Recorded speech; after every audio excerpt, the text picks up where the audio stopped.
Hi everyone, my name is Eitan Miller and welcome back to the Industry Training Series. I'm the Equipment Manager here at NBS, and today we're just going to be talking about some extras, specifically tips for ACs. So we're going to start with slate technique. So the slating is one of the most important jobs of the second AC.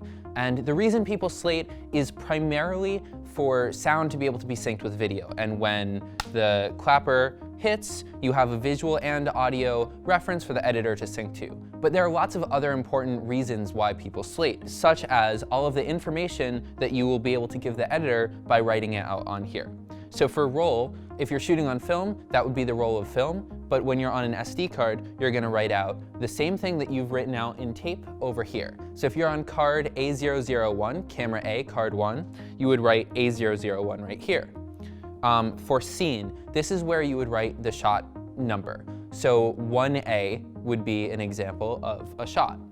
Then take, each time you go up for another take, you update this. So you'd start with take 1 and go from there whenever you're shooting the same shot.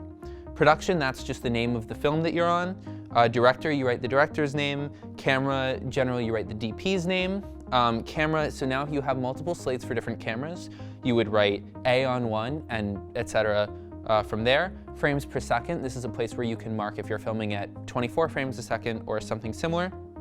The date that you're shooting, as well as information right here, like interior or exterior, day or night, sync or MOS. Sync means you're recording with sound, MOS means you're recording without sound. And so when you're going up for a take, you would call it out, scene 1 apple, take 1, mark, and then you would clap.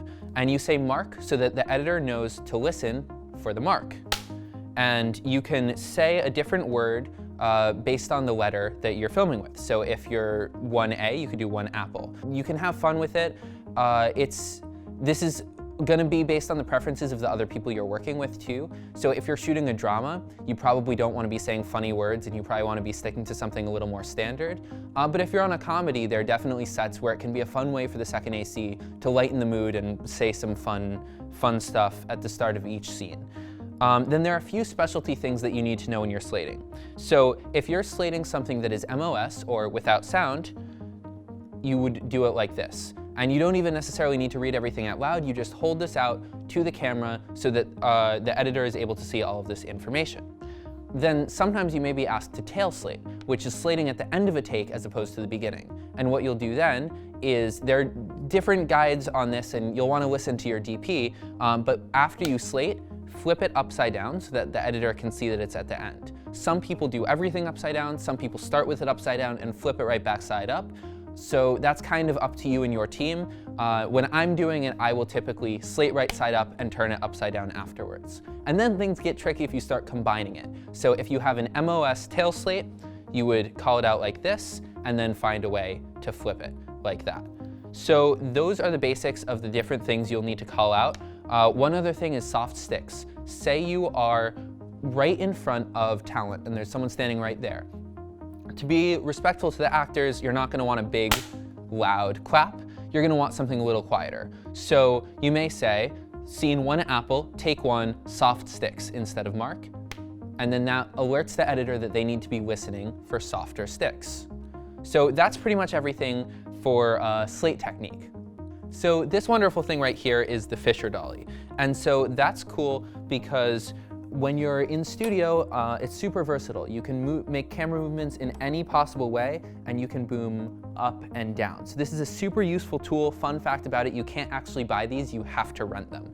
So there are all sorts of expansions you can put onto the side, but this is one we can put just right here. If you have a second person sitting up here, you want them to have some foot support, you can put stuff on the back, you can expand the sides out more, you can really do whatever you want with this. So what we're gonna do now is move the camera from the tripod to the Fisher Dolly, and I'm gonna have Austin come and help me with that, so let me put on my mask.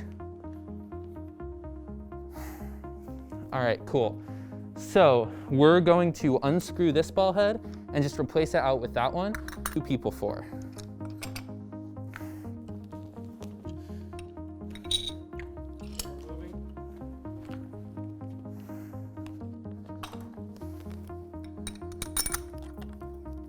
I'm just going to screw this in the same way I screwed in the tripod before. And let's make sure this is level. Tighten that down. And that's how easy it is to move from tripod to Fisher Dolly. So thank you, Austin. So typically there's gonna be someone on set as the dolly grip who's gonna be in charge of pushing this around. But there may be times where as an AC, you may need to move your camera setup.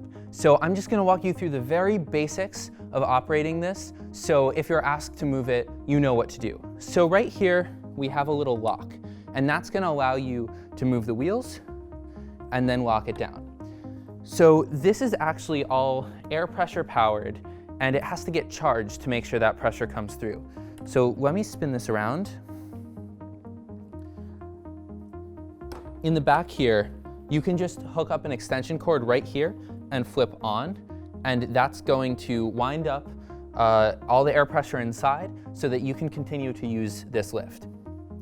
So this has 3 operating modes. We have crab, rear, and round. You can only change modes when the steering is facing front. So you're gonna wanna make sure this right here is facing forward, and then what you can do is you just sort of pull back and move to the sides. So we have our 3 modes here. So round is at the back, then rear is next, and that only the rear wheels turn. So this is a way to sort of move around with a little bit more control, and it gives you a little more flexibility than just the round option. And then finally, at the front here, we have crab. And this, all the wheels turn in the same direction. So this is really great for any sort of tracking shot or anything like that where you need the camera to move together. So next, we have our booming up and down. And when you do this, you're gonna wanna say booming up or booming down because you don't want this arm to get caught on someone's legs. Likewise, if you're moving, you wanna say dolly moves, just so you make sure everyone on set knows what's happening. When you turn this to the left, the camera will go up, and when you turn it to the right, the camera will go down. And the level at which you turn will affect the speed at which it goes up and down.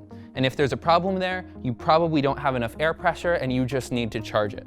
So these are really just the basics of how to use this. It's really not an AC's job to use the Fisher Dolly, but like I said, there are times when that'll be necessary for you. So it's good to just have a basic understanding of how it works.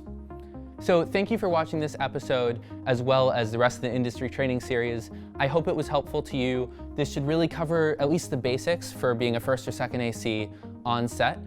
So I hope you learned something, and thanks for watching.